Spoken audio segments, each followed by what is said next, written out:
Dear students, Assalamu alaikum. Now we move to the grammar portion of the textbook in which we discuss some of the parts of speech.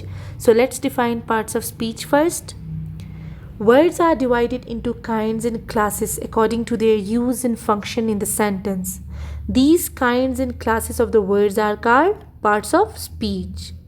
And we know that in parts of speech we normally discuss noun first. So today we will discuss its first two kinds, that is common and the proper noun.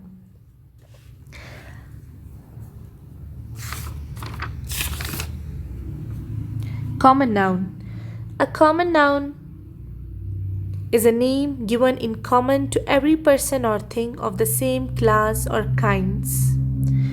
Common noun refers a person or thing which is common to all of its kind or class, and all the members of that kinds and class has a share in it. For example, girl, boy. Girl mean any girl in the world, and boy mean any boy in the world. A common noun does not require a capital letter and takes an article before it. Now coming towards proper noun. A proper noun is the name of some particular person, place or thing.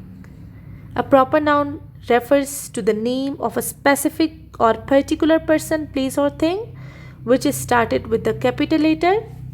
For example, when we call a person with his name, that should be in the proper noun. For example, Ali for a boy, Alia for a girl. So Ali and Alia are proper noun.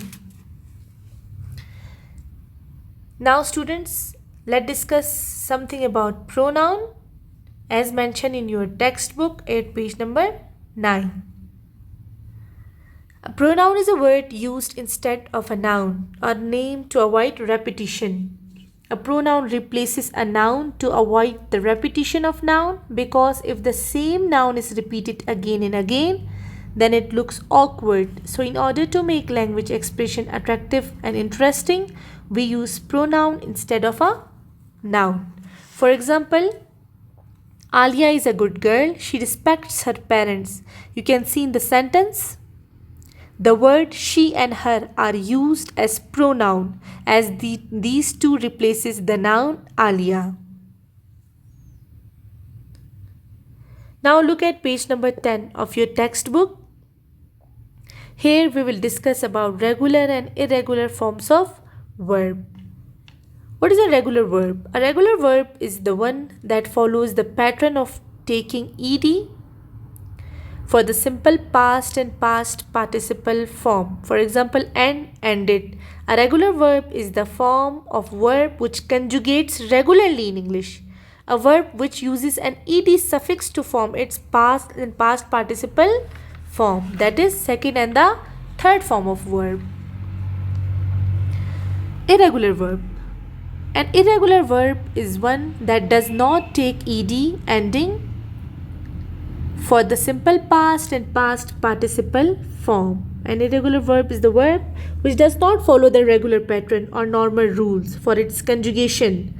Conjugation means when we change the first form into the second and the third form, it does not follow the rules of the language. For example, go, went, gone. Here we are not following the same pattern. These are a random rule. Cut, cut, cut. Break, broke, broken. Run, ran, run. Read, read, read.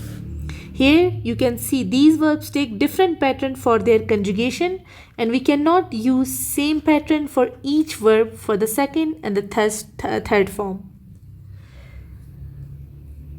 Now look at page number 11, students. Here is a simple present tense. A simple present tense is used to express a habitual action. It expresses the daily permanent routine, habitual action, custom and habits, universal truth and general facts. The structure of this sentence is, you can write the structure in your copies: subject plus first form of verb plus object. If the subject is in third person singular, that is he, she, it, or a singular noun, the verb takes s, es or ies at the end. For example, she plays cricket, They play cricket. She cries bitterly. She watches TV. These are the examples of simple present tense. Dear students, we completed the exercise of first chapter. Now you are directed to collect the solved exercise from school at office timing and all the objectives type questions, that is blanks, columns, punctuations, identification of regular and irregular verbs from your book page number 6 to 11 must be done as home assignment. Thank you. Stay home, stay safe.